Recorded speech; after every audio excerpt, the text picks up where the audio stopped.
урматтуу катышуучулар, мен сиздерге азыр жооптордун негизинде кантип сводный таблица түзүш керегин көрсөтүп берем.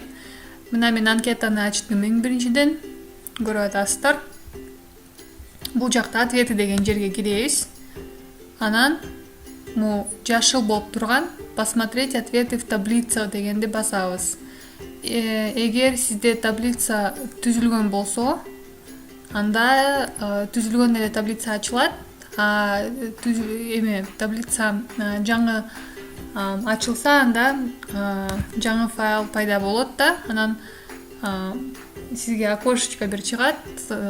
Жаңы таблицаны түзүш керекпи деген, ошону окей деп басасыздар. Анан сизге мындай жаңы файл пайда болот да.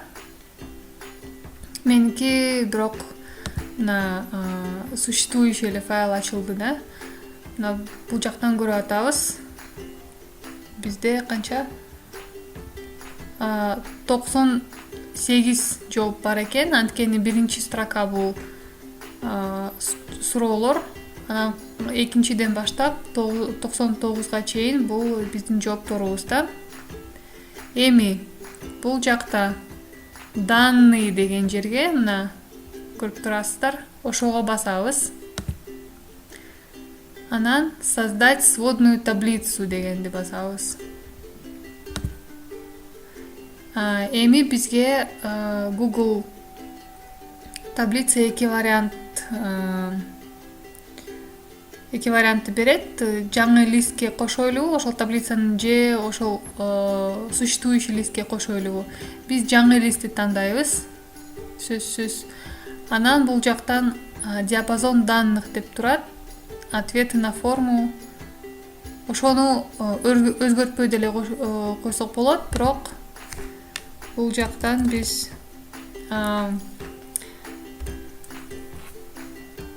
биздин эң акыркысы, азыр көрөлү. Биздин эң акыркысы, акыркы столбец бул тура AQ болуп атат да. Ошондуктан бул тура эле болчу. A1ден баштап AQга чейин ошол диапазонду биз анализге кошобуз. Окей басабыз. Создать басабыз. Мына бизге сводная таблица, эң биринчи сводная таблицабыз пайда болду. Бирок бул жакта эч кандай данныйлар жок экен. Ошону биз азыр өзүбүз кошобуз да. Бул жака көңүл буруп туруңуз. Мына редактор сводной таблицы дейт. Бул жактан биз ар кандай анализ кылган суроолорду кошобуз, бул жактан тандайбыз да. Мисалы, эң биринчи строки деген жерге бизге жынысыңыз деген суроону тандашыбыз керек. Мына баскандан кийин мына чыкты жынысыңыз, анан аял жооп бергиңер турат, анан эркек деген чыкты да варианттар. Эми столбец деген жерге бизге мисалы 10-чу суроону тандайбыз да. Канча жашыңызда биринчи никеге турдуңуз эле? Ошону тандайбыз. Мына бизге ар кандай варианттар чыкты да. Анкетада болгон варианттар чыкты. Бирок азырынча бул таблицада данныйлар жок. Ошол данный кош үчүн бизге значение деген жерге добавить кылып 10-чу суроону тандайбыз да. Канча жашыңызда биринчи никеге турдуңуз эле? Ошону тандайбыз. Эми биздин таблицабыз толтурунду. Мына 16 жаштан бир эле аял бар экен. Бул жакта 17-18 жаш болгон аялдар жетөө экен. Эркектер 3 экен. Жооп бергиңер турат бирөө эле экен да. Анан ошону бул жактан эле көрө аласыз. Анан толугу 76 болуп атат, 86 болуп атат. Анткени бизде бойдоктор да бар. Ошол бойдоктор бул суроого жооп берген жок да. Канча жашыңызда биринчи никеге турдуңуз эле деген суроого жооп беришкен жок. Ошондуктан бул жакта бойдоктор жок.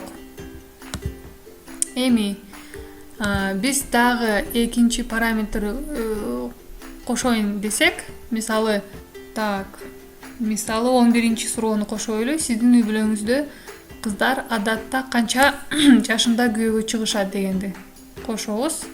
Строки деген жерге мына добавить кылып коштум да. Сиздин үй бүлөңүздө кыздар адатта канча жашында күйөөгө чыгышат дегенди. Эми бизде подробный перекрестный анализ кылып пайда болду. Азыр дагы бир жолу көрсөтөйүн. Мына бул жактан мисалы сиз туура эмес суроону тандасаңыз, анда удалить кылсаңыз болот. Мына бул крестикти басабыз бул жакта.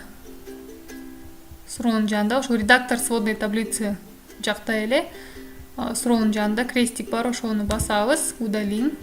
Мына таблицабыз кайрадан ошол таблицада 2 эле суроо калды. Эми дагы бир суроону кошуш үчүн биз ошол строки деген жерде добавить деген кнопканы басабыз. Эми 11 суроону тандайбыз. Эми бизде мындай анализ чыкты да. Ошол 3 суроонун негизинде анализ чыкты бизге. Эми азыр аябай көп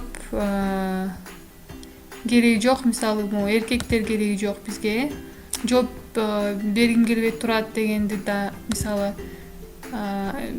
бизге кереги жок болсо, ошолорду биз фильтр менен жок кылсак болот да. Мисалы мен жынысыңызды тандайм. Фильтрди кадимкидей добавить кылдым, жынысыңызды тандадым. Анан биз аялдарды гана көрөбүз десек, анда бүт баарын өчүрөбүз. Аял гана калат вариант.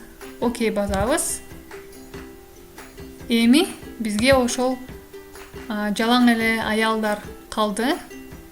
Эми биз бул жактан анализди көрө алабыз да. Мисалы 16 мына бул суроо.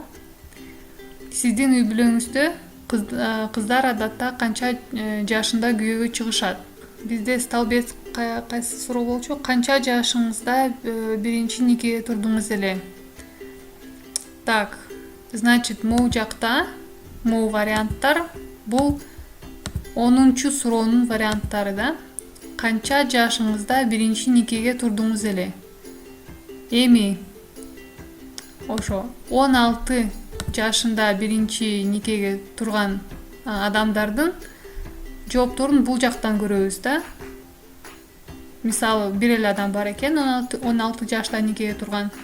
Анан анын үй бүлөнүн кыздары 17-18 жашта никеге турушкан экен.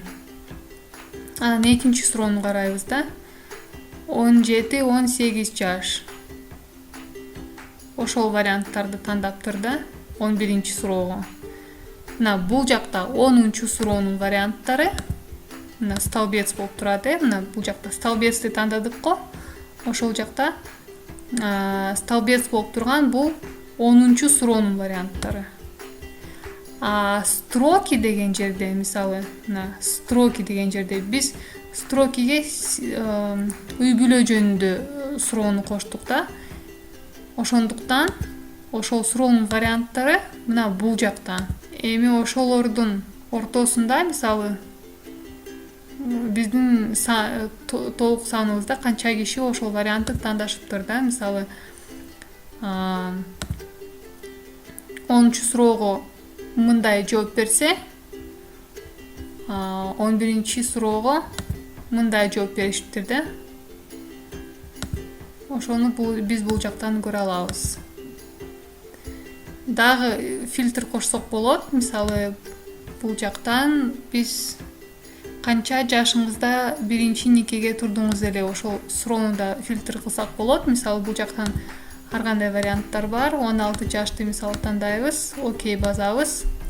Эми бизге 16 жашта азыр башка варианттарда калып калыптыр. Мындай деле кылсаңыз болот да. 10 суроого ким 16 жаш тандаса, ошол эле адамдар чыгат да. Анан мисалы 16 жаш эмес, 16 деп, 26 деп тандайбыз. Мына 26-ны тандагандар мына мынтип жооп бериптер да 11 суроого. Алмаштырып коелу. 21 жашка. 21 жашта мына мындай жооптор бар экен. Ошону биз көрө алабыз бул жактан. Ошентип сиз перекрестный анализ данных кыла аласыздар да.